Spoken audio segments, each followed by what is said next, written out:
Se erigen entre el sur y el norte, entre quienes tienen y no tienen un papel, un pasaporte, un color de piel, un techo, un lugar, un horizonte.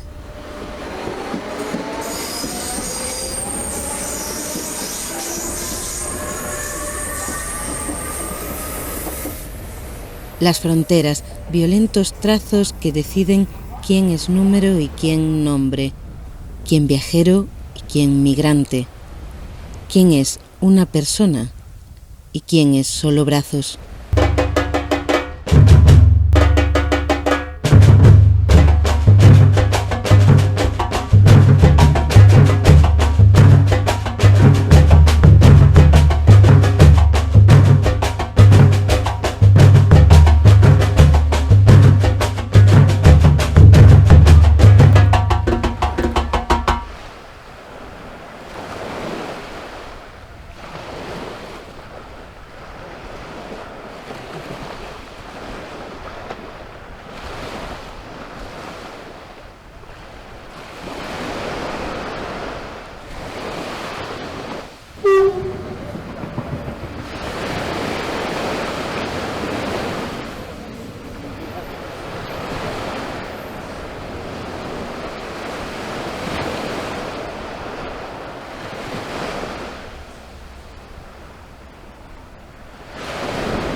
Cuando las personas africanos inmigrantes salimos de nuestros países, nos violentan con la primera frontera, que es la de no poder salir de una manera digna, legal y segura. Ya tenemos que embarcar nuestro futuro, nuestra vida y nuestra historia dentro de una embarcación tipo Cayuco o Zodiac con parches, el más afortunado o la más afortunada en el tránsito, ¿no?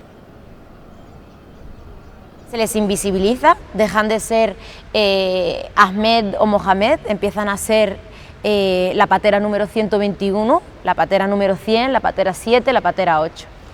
Dejas de ser quien eres y pasas a ser un inmigrante que ha entrado de manera irregular.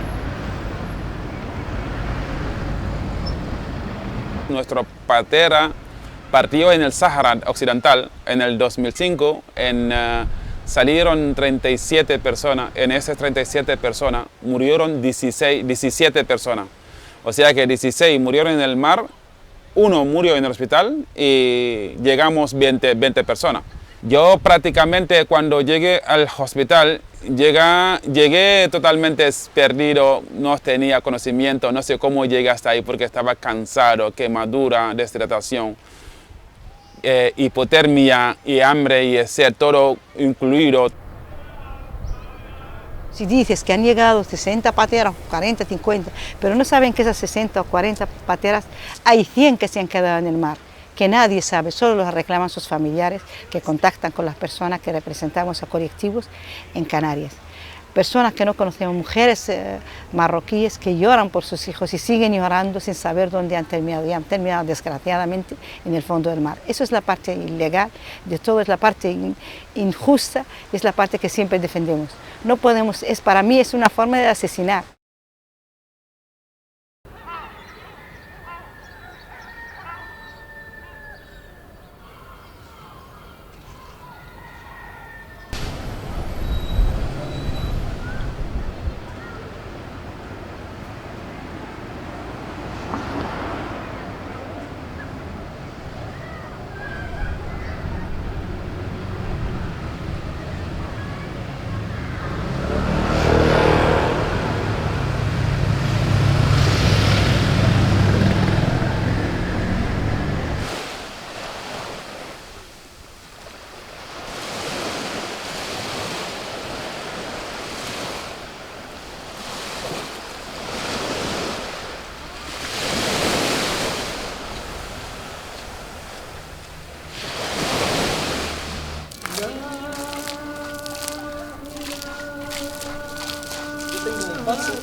Sí, el 17 de mayo por la madrugada empezó a haber las primeras entradas por la frontera de Benzú. Estaban llegando un número bastante elevado de personas, pero que ya pasa de vez en cuando. Pensamos que se iba a quedar en eso. Lo que pasó, sin embargo, fue que seguían entrando personas y se decía por los medios que parecía que no iba a parar esta llegada de personas en las próximas horas o incluso en el día. Lo que hicimos fue ir a ver qué estaba pasando en las fronteras de Tarajal y Benzú y se vio pues lo que vimos todo el mundo por los medios, como había muchísimas personas, por ejemplo aquí en Castillejos, en la playa, esperando para poder entrar, lanzándose al mar, intentando bordear el Espigón. Lo mismo pasaba en Benzú y bueno, pues muchas personas consiguieron entrar, lo que también vimos y luego hablamos con testimonios que nos contaron que fueron devueltos en caliente en el momento en el que entraron en territorio español.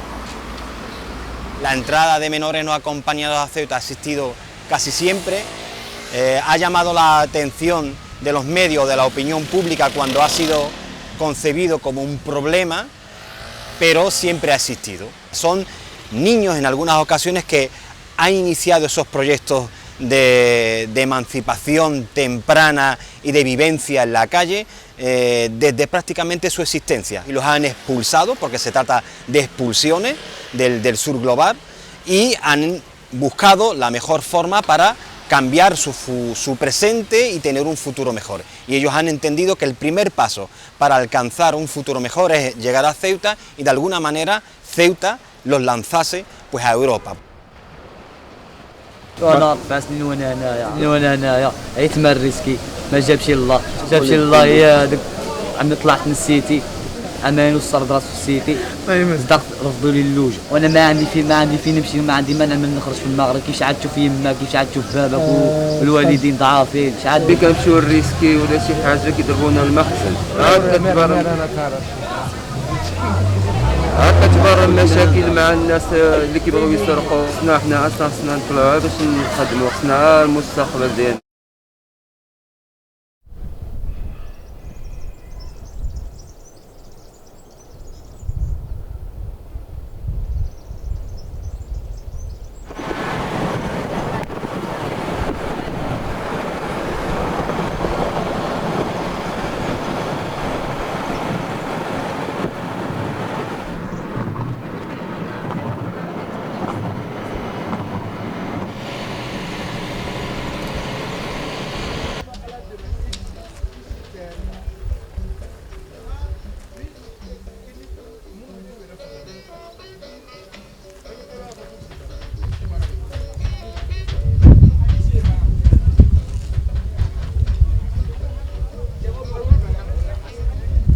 Yo he llegado en 2004 en Las Palmas y después de allí he ido en Palma, Mallorca, y hace 6 meses ahí y vuelve por aquí en Huelva.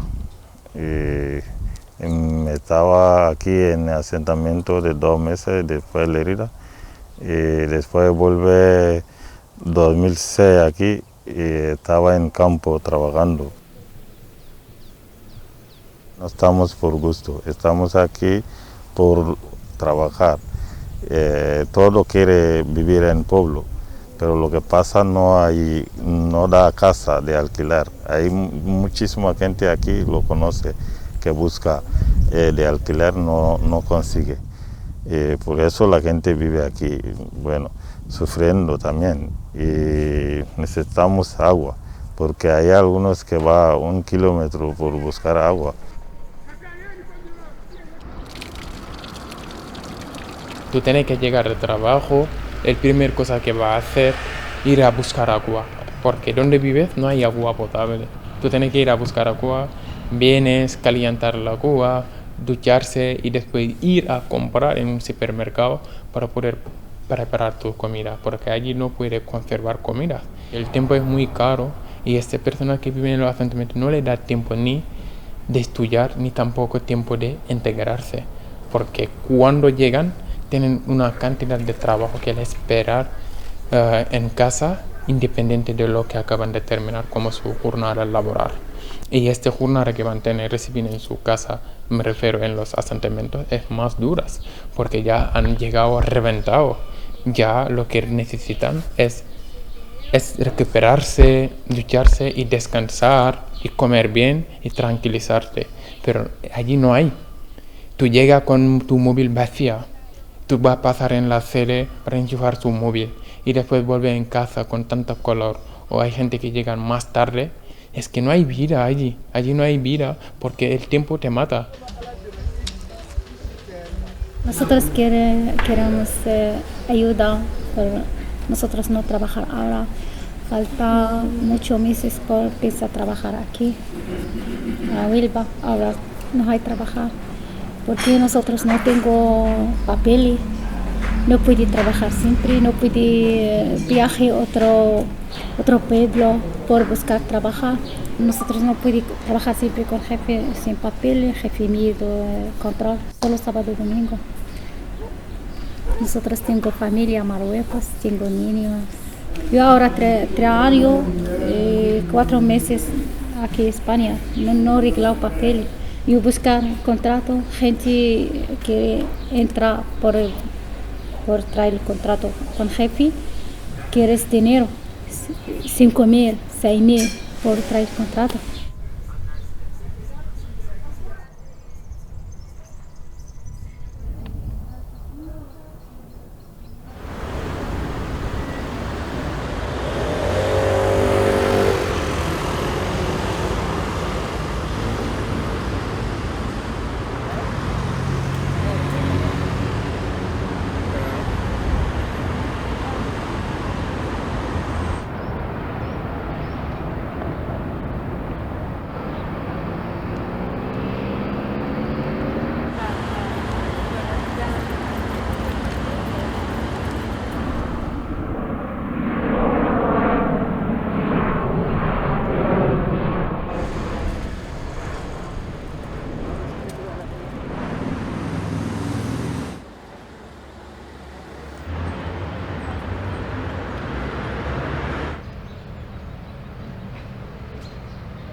Yo emigré en el 2007 y tengo 3 hijos.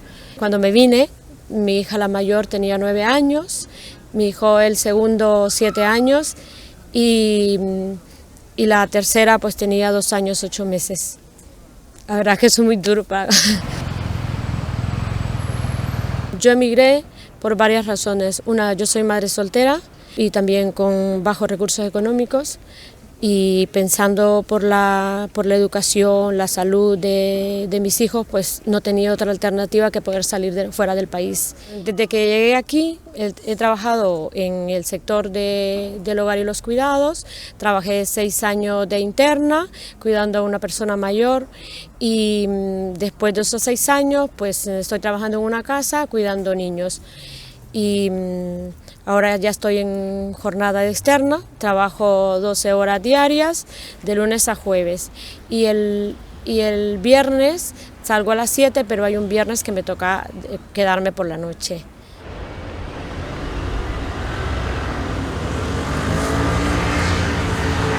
Fue como venir a un mundo completamente diferente, no a otro país, sino a otro mundo. Todo era diferente. La relación con las personas, yo me sentía nadie, absolutamente alejada, lejana, no había cercanía de ninguna manera con nadie. Yo llegué a trabajar, llegué con un contrato de trabajo, pero fue algo muy, muy duro, totalmente impersonal todo, me sentía sin historia, sin vida.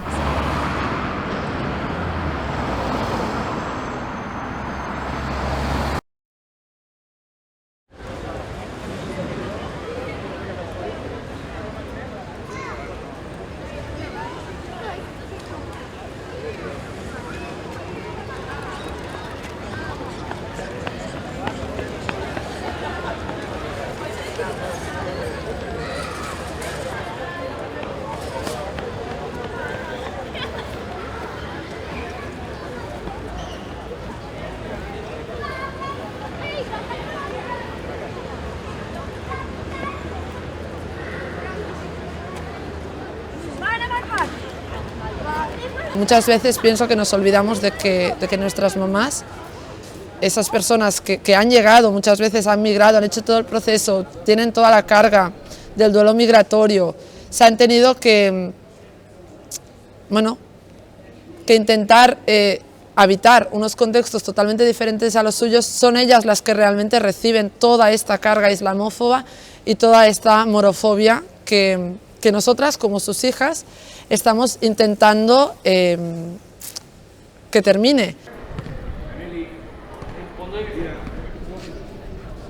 Que al principio una de las problemáticas era la llamada o la mal denominada crisis de identidad. Responder a la típica pregunta que tienes que posicionarte o definirte si eres de aquí o si eres de ahí, o cuando estás aquí no te sientes de aquí, y cuando estás ahí, de tu país de origen o el país de tu procedencia, tampoco te sientes de ahí.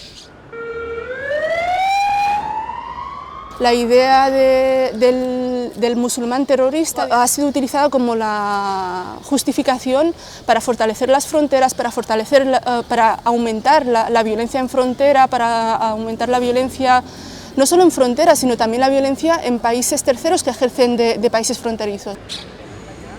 Esta idea de sospecha también construye y digamos que de alguna forma da forma, ¿no?, a las fronteras internas del Estado español y a las fronteras en las ciudades, ¿no?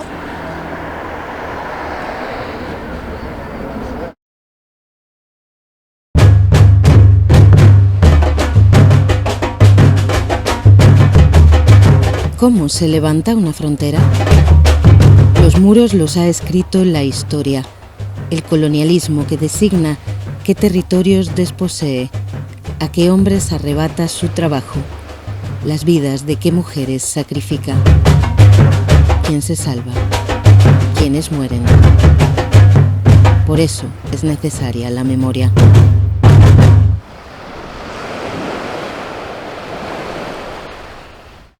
Soy quien le ayudó a él con papel, prácticamente con todo. Tenemos que analizar con especificidad las migraciones postcoloniales, porque el racismo, el colonialismo, la colonialidad determina primero como que los niños y las niñas cuando nacen en nuestros territorios, primero nuestros territorios ya están marcados por la colonización como territorios que deben perder población. Es muy sencillo y muy cómodo decir que las personas migran porque son pobres y no tienen nada para comer, sin pensar al final cómo están influenciando las acciones de Occidente sobre que estas personas tengan que emigrar, porque al final es una consecuencia directa, histórica y actual. Y si todo el rato se pone el foco en la gente que emigra, que se les piensa un poco como víctimas y no en las acciones que provocan que la gente migre, como que se crea una realidad totalmente dispersa que no se corresponde con lo que de verdad está pasando. Que estamos aquí porque nos han saqueado. Los países europeos y Estados Unidos y Occidente en general vive de África. Quiera reconocerlo o no, nos saquean. Que dejan de saquear y aprovechar a los recursos africanos, al mar y los minerales. Y si el gobierno ha firmado, la Unión Europea ha firmado contrato con el mar de África, de Senegal por ejemplo, entonces la gente, la juventud que están pescando no consiguen nada, entonces al final se ven obligados a salir a buscar un futuro mejor. Hablan de crisis inmigratoria y que ahí están muertos muchísimas jóvenes, y el día siguiente, una semana, el presidente del gobierno de España vuelve en Senegal, ahí había el ministro allí también, y de repente se filtra mucha información sobre, por ejemplo, de renovación, por ejemplo, de acuerdo de pesca. Entonces la juventud es verdad que te preguntan. Todo, como te dije, en Senegal somos un país en el cual, sinceramente, la juventud estudian muchísimo. Las universidades son bastante, entonces el nivel es bastante elevado en ese sentido. ¿Qué pasa? La pregunta que se hace en todo es que si hay acuerdo hay dinero. ¿Y dónde se va el dinero?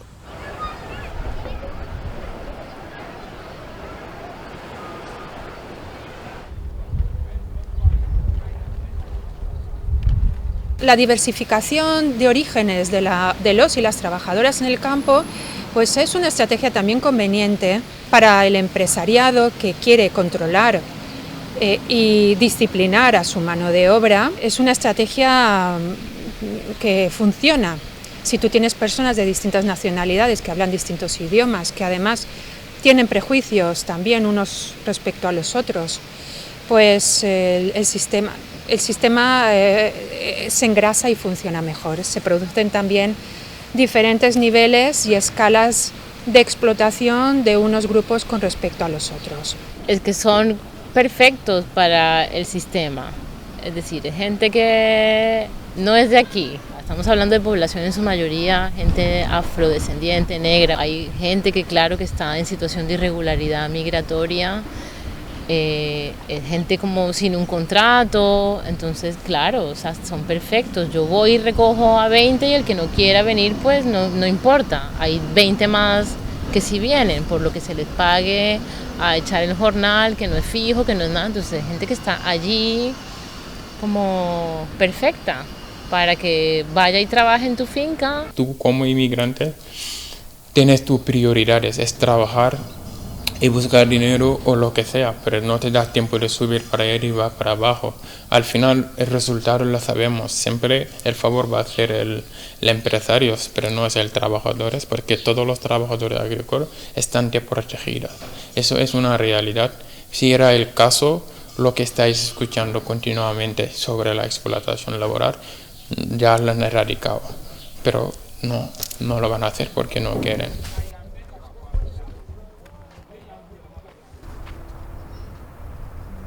En algunos de los lugares que he trabajado siempre ha habido esta relación como de que le debo mucho y hasta ahora me pasa con la persona, con la familia con la que trabajé, la primera que me contrató. A veces les encuentro y siempre es como que tengo que estar eternamente agradecida por haberme traído y por haber conocido esta maravilla, ¿no? Pero igual cuando trabajé interna alguna vez también la señora me decía, es que ¿qué más quieres? Aquí tienes cama, comida y no te cobro por eso. Antes cobrábamos por eso, pero ahora las leyes que ahora dicen que no es que se les puede cobrar.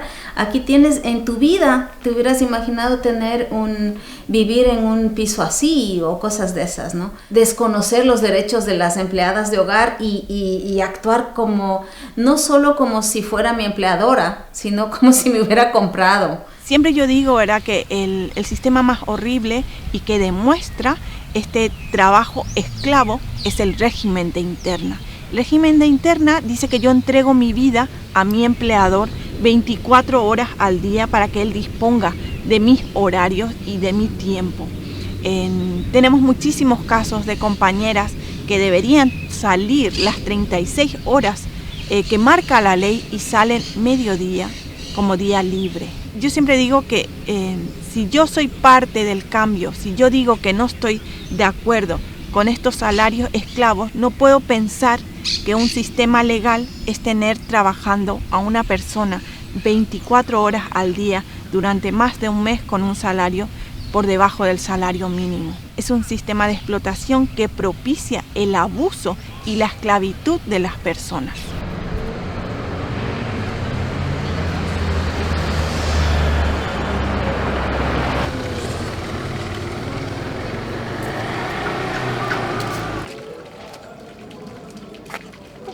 La construcción nacional, ¿no?, o de la identidad nacional española o incluso también de la identidad nacional catalana, yo diría de todas las identidades, ¿no?, de la península ibérica, ¿no?, o incluso de la identidad europea en sí, si es que existe algo, ¿no?, llamado identidad europea, se construye a lo largo de los siglos, ¿no?, como han dicho muchos autores, en contraposición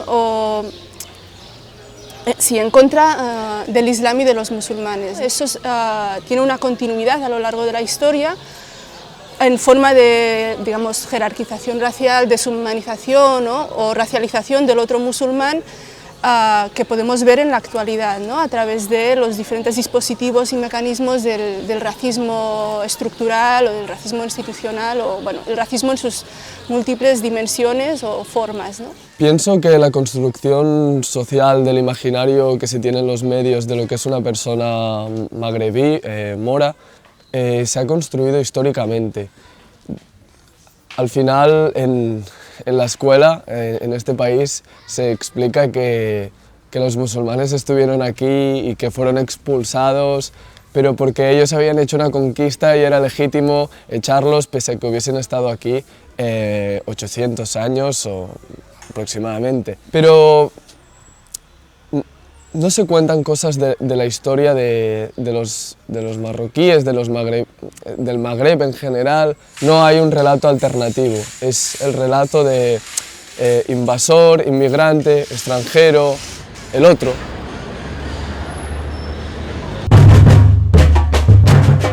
Preservan nuestros ojos del dolor que infligen las fronteras. Ocultan a los supervivientes en vallas, lonas, escolleras. Se llevan el trabajo esclavo a una opaca discreción de periferia. Esconden tras cuatro paredes a quienes sostienen la existencia.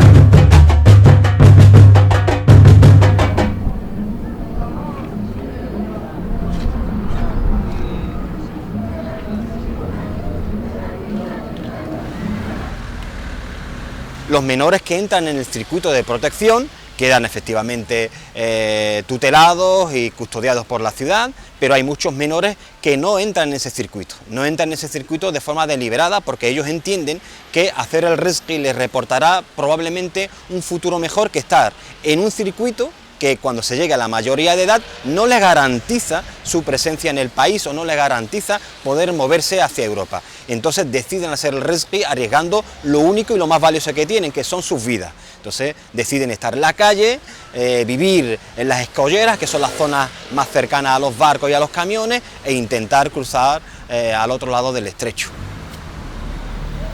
Duermo cerca del puerto para... Tú me entiendes, aquí hay más chicos y tú sabes, te encontraba más chicos que como yo, migrantes y amigos. Antes vienen los chicos de Ceuta, la gente que vive en Ceuta tiene problema con su familia o algo, viene a pegar a los chicos, a vaciar nervio a la gente que está viviendo en la calle porque esta gente que no sabe hablar español y también la policía, cuando te vas a denunciar, la policía no te da tiempo, no te enseña nada sobre tus derechos, nada.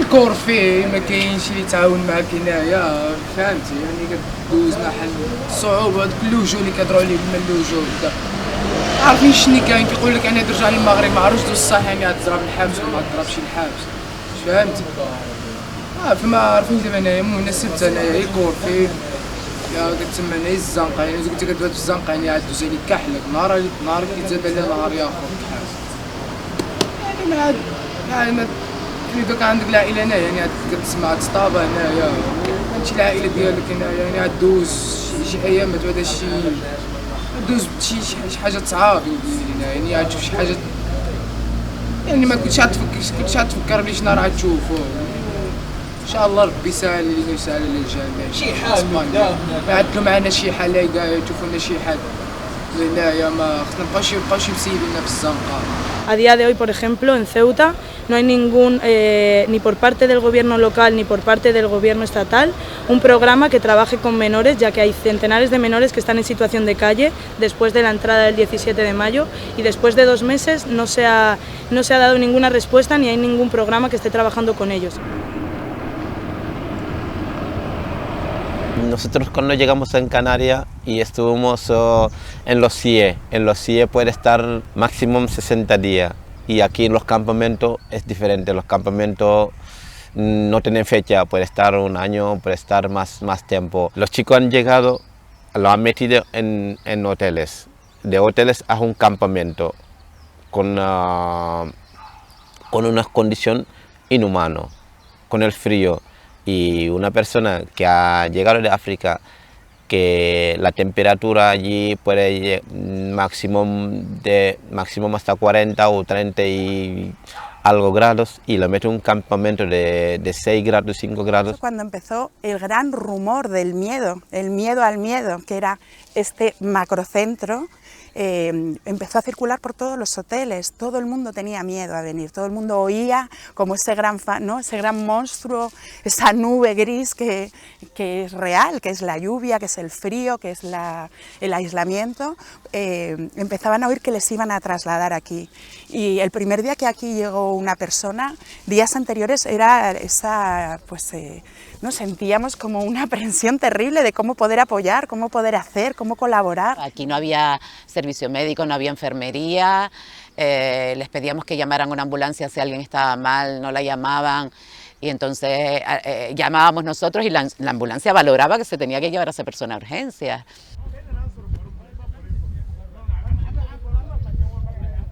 Los asentamientos realmente llevan en la provincia de Huelva 20 años, pero hasta el 2013 las personas que residían en el asentamiento era población masculina, prácticamente al 100%. En el 2013 sí que empezaron a residir mujeres en asentamientos ya de forma permanente. Los asentamientos inicialmente eran asentamientos temporales que se desmontaban cuando terminaba la campaña, mucho más reducidos, y eso ha ido creciendo hasta convertirse en asentamientos estables totalmente. Siempre la gente se preocupa porque los inmigrantes no viven en la casa y prefieren vivir en los asentamientos. Es un discurso de ellos que está aquí en el contornos y lo estamos viviendo continuamente. Dicen que vivimos allí porque hemos acostumbrado desde nuestro país de origen, vivimos allí porque queremos ahorrar dinero, pero siempre no van a preguntar más allá para centrar cuál realmente las cosas de esto. Las cosas de esto es simplemente el falta de regularización de estas personas. Y después de eso, yo entiendo que la provincia de Huelva, y lo quiero realmente, la demanda de trabajo que hay poca vivienda para cubrirlo. Es una vergüenza, en la provincia de Huelva no hay ningún albergue construido. ¿Esa es culpa de quién? Y lo poco que tienen los inmigrantes para dignificar sus intimidades es los asentamientos chabolistas. Y tienen sus bolsillos su dinero, pero no encuentran. Lo poco que hay, la gente racista a veces no le prefieren alquilar a los inmigrantes. Pues entiendo, para demostrar realmente que ellos quieren erradicar estas situaciones y quieren respetarnos como seres humanos, deberían construir vivienda. Nadie se preocupa por la gente en los asentamientos, ¿no? Eso lo tienen como muy claro cuando hay derrumbes de chabolas, es como, porque la gente también sabe que está trabajando y que está aportando al dinero que tienen esos municipios, pero como que eso, como la sensación de invisibilidad, que es gente, mucha gente que está allí, o sea, se habla de 2.000 personas en tiempo de campaña, pero que al final es una gente que no existe. Que no existe porque los asentamientos están cerca de las fincas, que están fuera de los centros urbanos, entonces al final es gente que no existe.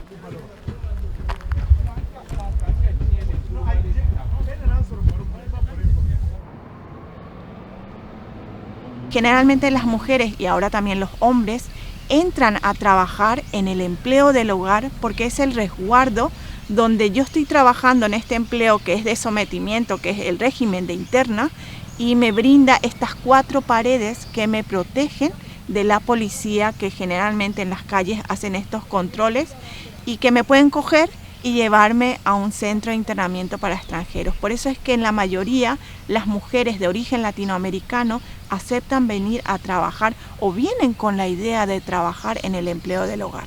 Muy duro, ¿no? De haber gozado de toda la libertad del mundo, de repente verte prisionera en una casa donde no eres tú la dueña, donde tienes que organizarlo todo para otro, donde tienes que cuidar para otros, ¿comprendes? Entonces para mí era como estar en una cárcel, más que todo esta casa era, el trabajo estaba en La Moraleja, imagínate. Una zona tan residencial y claro, con todo lleno de barrotes, las puertas, las ventanas, todo. Abría la puerta y me encontraba con los barrotes. Yo no estaba acostumbrada a vivir así. Yo abría la puerta y era libre de salir donde sea y de repente encontrarme que prácticamente me sentía una prisionera. Las fronteras llevan sello y rúbrica. Son, en lo profundo de un cajón, un expediente, un papel sin el que no existes, documento que exige la constancia y la épica del héroe.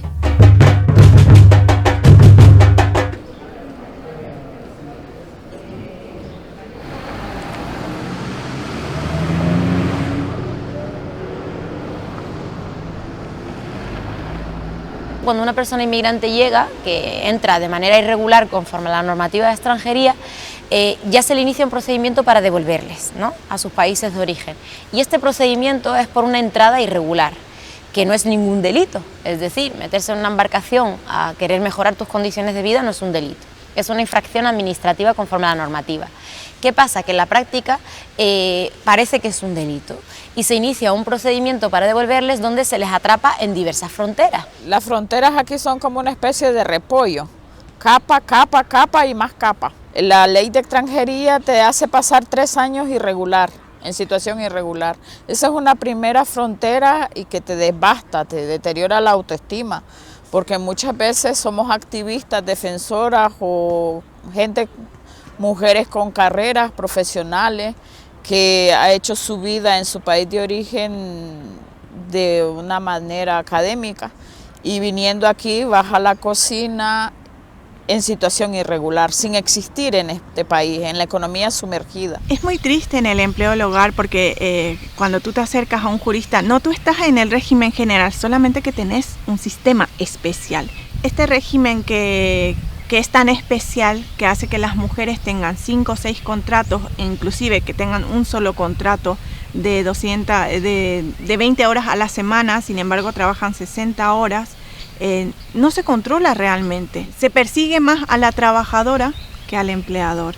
Entonces crea una tensión constante entre la trabajadora y el empleador, cuando realmente el que tendría que estar controlando y vigilando que las leyes se cumplan es el Estado. La realidad ahora mismo es que yo tengo compañeras que ya se han jubilado y que han regresado al país primero enfermas con reumatismo, con problemas de cervicales, con problemas en los brazos, en las manos, y que no justifica, y se dan cuenta que todo el trabajo y todo lo que han hecho aquí no justifica todo el dolor y la pobreza que tienen de haber trabajado tanto y de recibir tan poco después.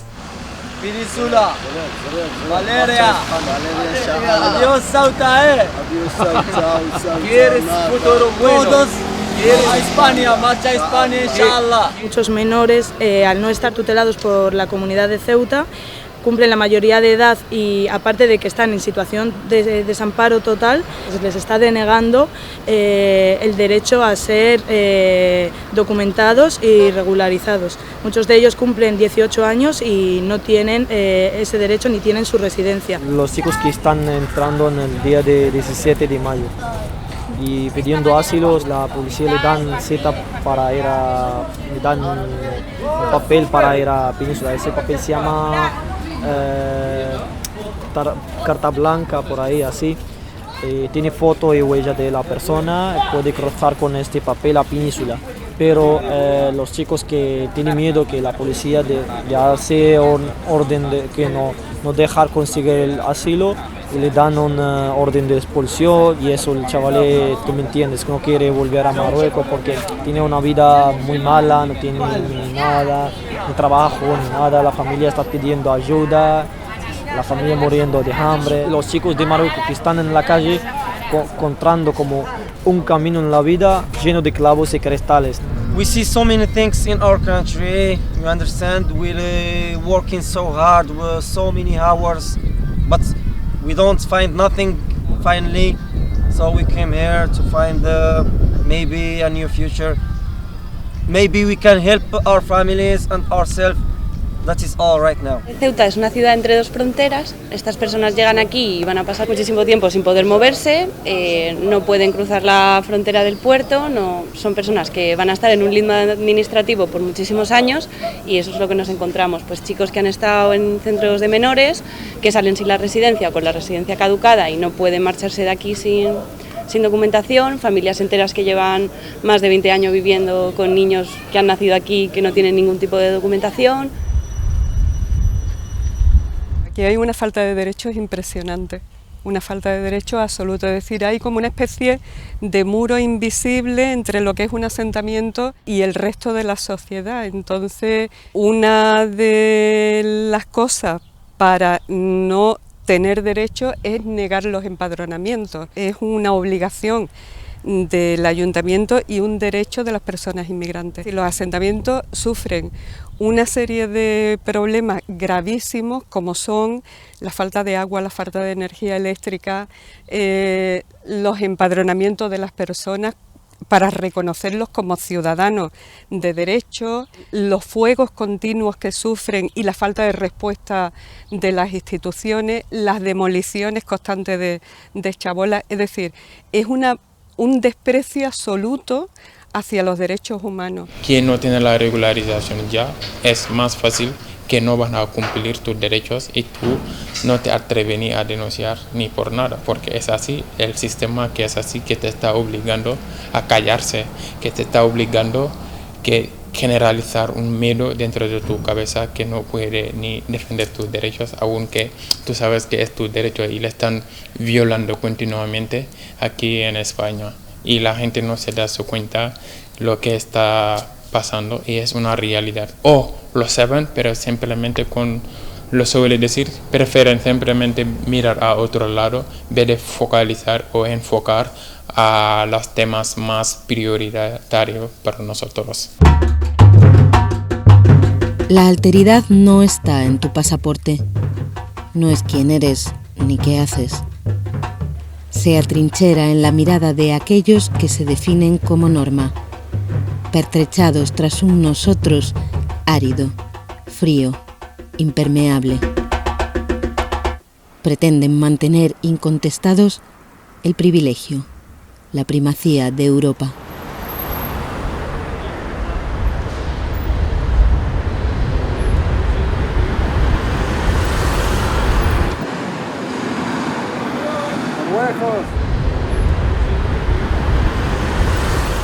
El racismo es determinante que atraviesa los procesos migratorios, por eso siempre distingo entre migraciones. Una mirada desde el antirracismo, desde lo decolonial, es crucial, ¿no? Porque nos permite ver más cosas, también porque resucita o digamos que activa ciertas voces que son más bien construidas como receptoras de solidaridad. Cada vez hay más rechazo. No sé exactamente si falta de información o es la ignorancia o cómo lo llamamos, ¿no? Pero últimamente que sí, hay mucho rechazo. Cada vez lo vemos muchas veces en redes sociales, a veces físicamente o psicológicamente. Es algo que ya llevo en la sociedad, es miedo, ¿no? Es miedo y el rechazo, porque si paramos a pensar, siempre hablan de la inmigración, ¿no? Y la noticia hablan de la inmigración. En varias ocasiones escuchamos hablar la consecuencia, ¿no? Cuando llegan los inmigrantes nos quitan el trabajo, no sé qué tal, etcétera.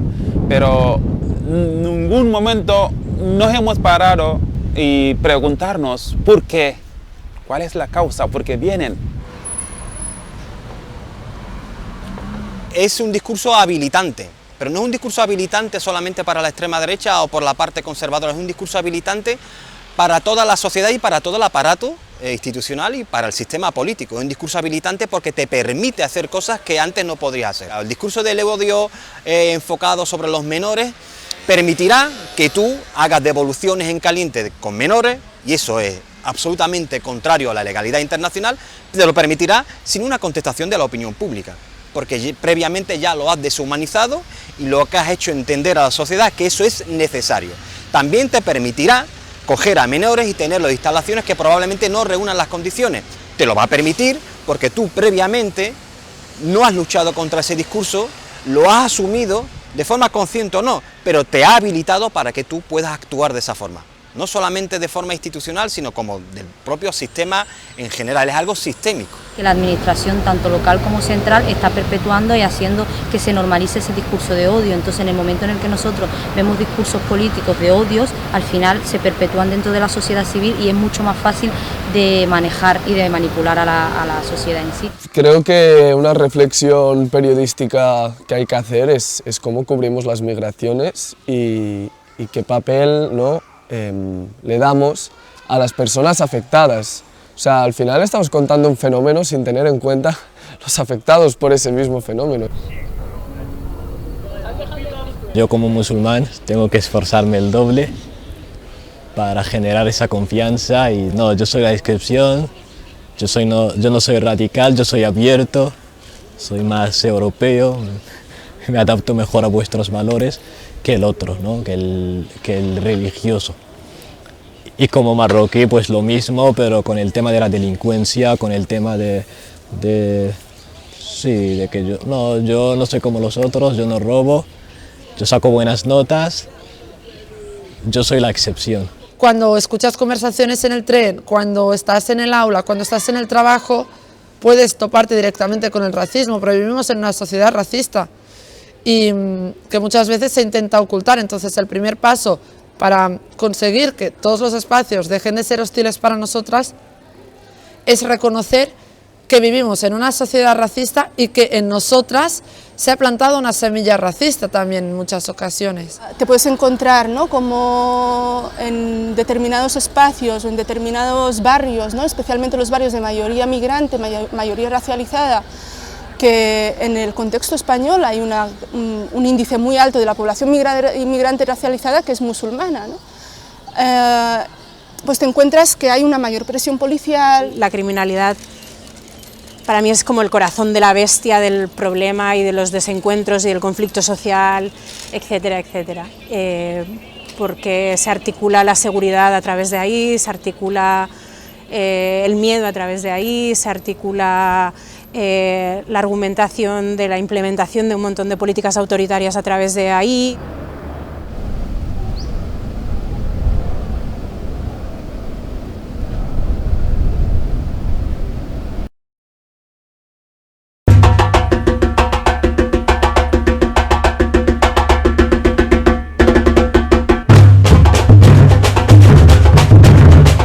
Ni divinas, ni naturales, ni eternas. Las fronteras son políticas. Una invención, un subterfugio, una mentira. Por eso, solo queda resistirlas.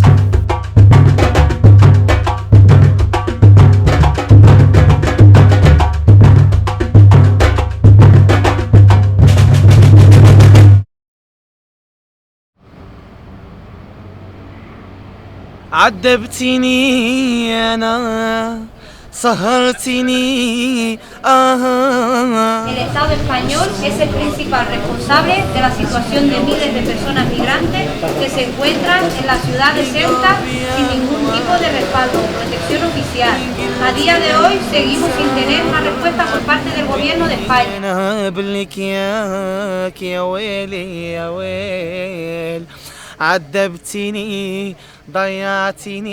Hay esta manifestación en Madrid, en Málaga, en Barcelona, en Bilbao, en Canarias. El gobierno de Ceuta está guardando esta historia para no saberla todo el mundo, que hay aquí migrantes, que no tienen nada, que Ceuta estás cobrando dinero y no estás ayudando a los chicos, estás cobrando dinero, estás guardando el dinero aquí, no estás haciendo nada sobre migrantes. Ya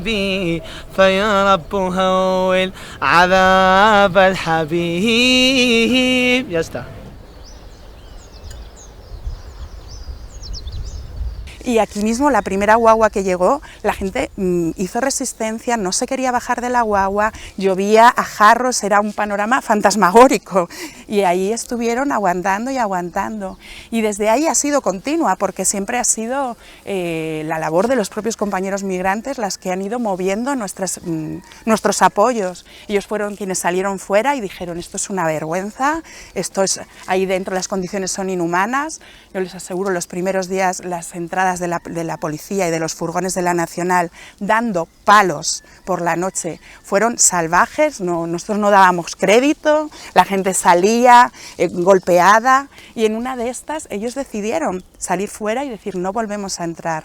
Y de ahí surge, ¿no?, la primera semilla de este campamento, de esta acción de desobediencia, que rápidamente generó que todas las personas que ya estaban por aquí, las que estaban movilizadas anteriormente, y la propia vecindad, la propia ciudadanía de la isla, que estaba turbada y avergonzada con lo que estaba ocurriendo en el territorio, empezara a articularse y a generarse este espacio de vida con todas sus contradicciones al lado de este campamento. Hay muchos apoyos que la persona considera que presta individualmente, que son parte de un apoyo colectivo, pero que en algunas ocasiones no los percibe como un apoyo desde lo colectivo. Y ahí hay una resistencia individual. Ahí hay un decir, desde mi punto de vista, me importa un pimiento lo que hagan los demás. Yo voy a prestar este apoyo. Me da igual lo que diga el ministerio, me da igual la política europea, y además ni la conozco, ni sé de lo que va, ni me interesa, ni tengo tiempo para empapármela. Lo que sé es que aquí hay alguien que necesita que le acompañe a tal sitio y yo lo voy a hacer.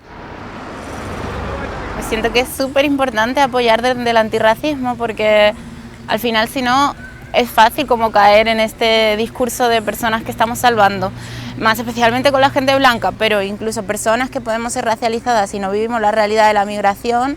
Es difícil con personas que están pasando al final una situación de tanta necesidad en muchos sentidos, y nosotros teniendo muchas herramientas que pueden ser de apoyo, al por lo menos conocer como la realidad del contexto, etcétera, no caer como en esta idea de que estamos salvándoles la vida, porque nada que ver. Ahora mismo estamos intentando articular un espacio panafricanista con personas negras de aquí de las islas, sobre todo de Tenerife, de tal manera que ese espacio sirva para que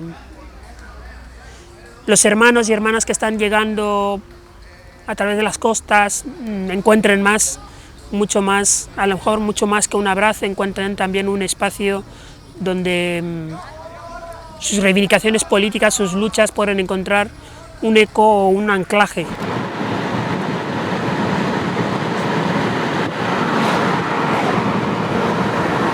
Son dos tipos de cosas que es muy importante para nosotros: la regularización, donde se podemos alojar para vivir nosotros dignamente. La vivienda se crea.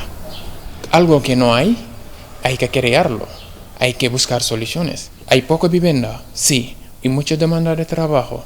Pues vamos a crear viviendas para intentar dignificar a estas personas que vienen aquí para trabajar en nuestro campus agrícola.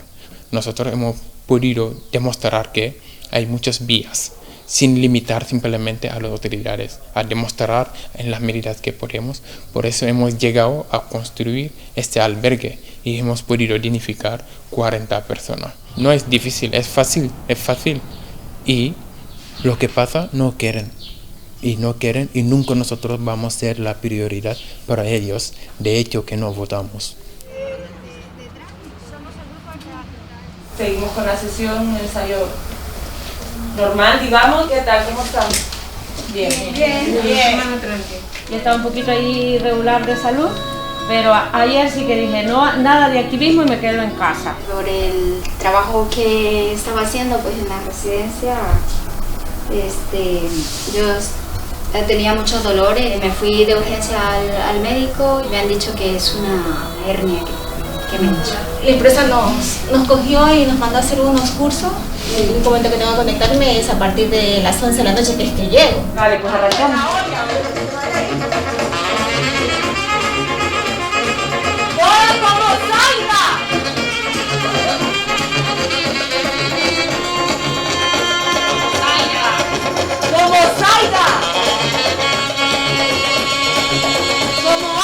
Empezamos a movernos por el espacio. Ocupamos el espacio. Como Ana. Las redes de apoyo en el empleo del hogar es fundamental. La mayoría de las asociaciones, así como CEDOAC, se organizaron en un parque, en una cafetería, en el único momento o horas de descanso que tenían para hablar de su situación. Siempre decimos, nos reunimos para esta mesa directiva para saber cómo limpiar el cristal, cómo se plancha una camisa, cómo se hace la lenteja, y a través de estas ollas de conocimiento fuimos tejiendo de que realmente estas desigualdades, si no las defendemos nosotras, no los va a defender nadie. Somos nosotras quienes tenemos que llevar nuestra voz propia. Entonces, y no solamente el sindicato no es solo para buscar ese reconocimiento jurídico, sino también para acuerparnos como mujeres migrantes, y podamos también apoyar a estas mujeres que trabajan en el sector de están internas y que están en una situación irregular administrativa. Nadie las apoya, si no fuesen por nosotras mismas que nos buscamos las herramientas para podernos ayudar. El día que yo vine había fiesta y todo lo demás, pero también había diálogo de las compañeras y estaban hablando sobre el convenio 189.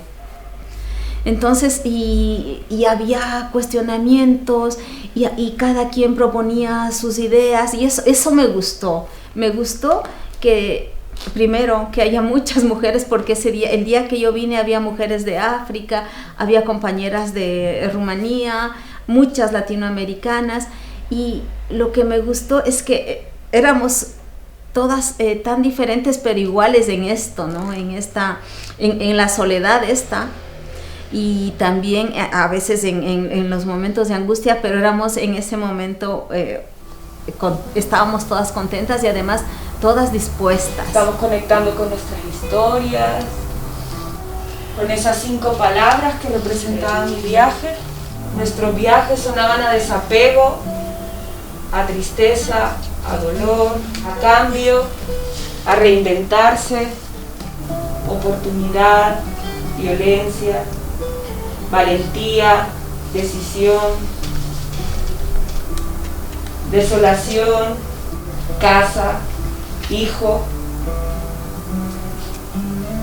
llanto. Y desde ese lugar donde estoy, desde ese recuerdo que se ha venido, desde eso que estoy sintiendo, hago el primer movimiento.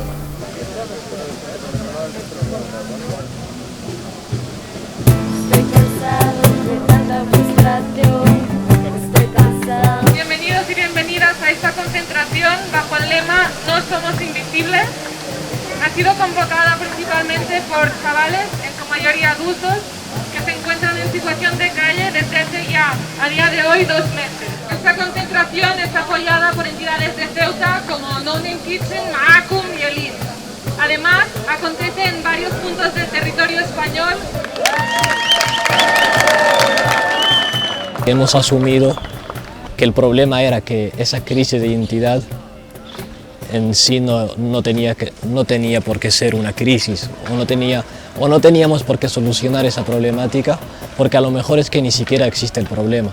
A lo mejor es que la identidad no es algo fijo y no tengo por qué responder o no tengo por qué encasillarme en un lado o en otro. También valorando que hemos ido detectando como muchas otras problemáticas y muchas otras realidades duras que sufren los jóvenes, como el tema del racismo, el tema del fracaso escolar, el tema de las relaciones con nuestros padres, etc. Hemos visto que era más necesario, más urgente y más prioritario trabajar los otros temas que el quedarnos de alguna manera atascados en un problema que nos impone la sociedad. Que ahí hay una obcecación, una obsesión sobre conversar sobre el otro, conversar sobre quién es el otro y quién no es, o cómo deja de ser, o cómo se mueve, o cómo piensa, cómo siente, cómo cree, cómo la. Y quizás la conversación ha de ser sobre quién determina que eso es una alteridad, es decir, cuáles son las instancias del poder, cómo son las instancias del poder, cómo piensan, cómo operan, cómo se mueven, qué poder tienen, etcétera, etcétera. Ahí el foco o el objeto de estudio, digamos, es otro. Ya dejan de ser las poblaciones musulmanas o las poblaciones racializadas, la conversación es otra y es política y tiene que ver más con el poder. El Estado español es el principal responsable de la situación de miles de personas migrantes que se encuentran en la ciudad de Ceuta sin ningún tipo de respaldo o protección oficial. ¿Por qué elegimos migrar y nos mantenemos alejados de nuestras familias y seres queridos? Nos arriesgamos en una realidad desconocida y ante un futuro del que no sabemos nada. Pero allí, en nuestro país, no tenemos oportunidades de trabajo. Por eso vinimos a buscar cualquier oportunidad. Un refugio seguro para garantizar nuestro futuro lejos de nuestras madres sin llenarnos de su ternura. No queremos más daño, porque si nos devuelven a Marruecos, la mayoría de nosotros acabaríamos muy mal. Vivimos en riesgo de suicidio, incluyéndome a mí. Nuestras vidas se perderán allí sin ninguna esperanza de salvarnos.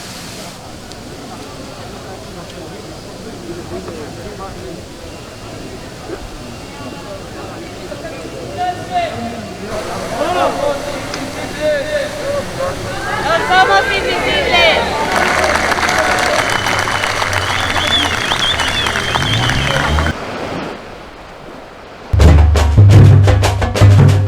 Yo antes de conocer territorio, antes de estar en lideresas, yo era solamente trabajar, trabajar y trabajar. Mi vida era solamente levantarte, ir a trabajar y llegar a las 10, 11 de la noche para dormir, porque mañana hay que trabajar, de lunes a domingo, o sea, no paraba, y era así. Hay que revisar la ley de extranjería, que es la mejor o la peor herramienta de explotación que hay en este territorio, que no son las empresas que al final son las que ganan los beneficios económicos. Aquí hay una especie de capitalismo nacional asociado a un capitalismo racial claramente. Ver en las televisiones españolas siempre se van hasta África y sacan donde hay más pobreza y lo ponen documentales y enseñarlo a sus niños cómo es África. Y no es verdad. Y aquí lo tienen la pobreza aquí. ¿Y por qué no lo sacan, hacen documentales para visibilizar a estas personas?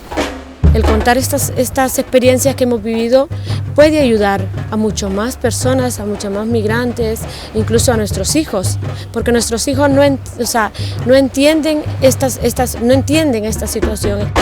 Es necesario un trabajo de desconstrucción, un trabajo de sensibilización, un trabajo de denuncia. No debemos quedarnos en esa sensibilización y desestigmatización, sino tenemos que pasar a ser sujetos y no solo objetos, a denunciar, a crear contranarrativas o narrativas propias, a crear alternativas.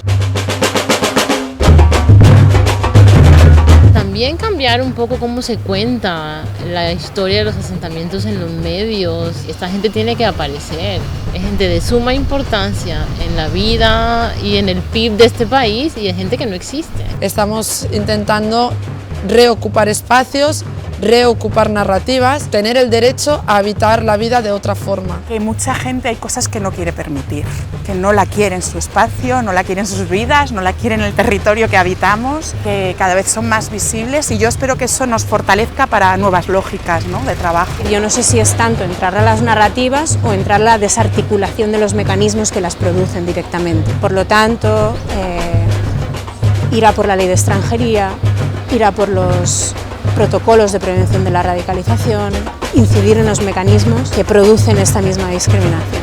Eso en la práctica implica desobediencia civil y desarticulación concreta de mecanismos concretos, leyes, prácticas, protocolos.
Ok. Muchas gracias. Oh, mira. ¿Queréis verlo? Sí. En el vídeo.